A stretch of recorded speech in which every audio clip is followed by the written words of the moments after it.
First of all, the diagnosis is the first intervention that needs to take place. Because a lot of times parents, even if they understand that there's some issue, learning issue with their child, or if teachers are often the first people to point out to them that there is some issue, the first intervention that needs to happen is the assessment itself. So figuring out, as I said, is it the combination of learning difficulties or which learning difficulty does the child have? And after that, in that assessment itself, they'll tell you like what is the intensity of it, what sort of intervention is required.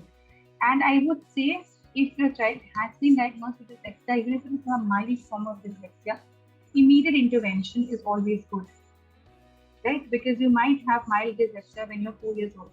As the words get harder, as the language gets harder, it might be difficult for them. So the assessment results might be different from when they are 4-year-old versus when they're 7 years old.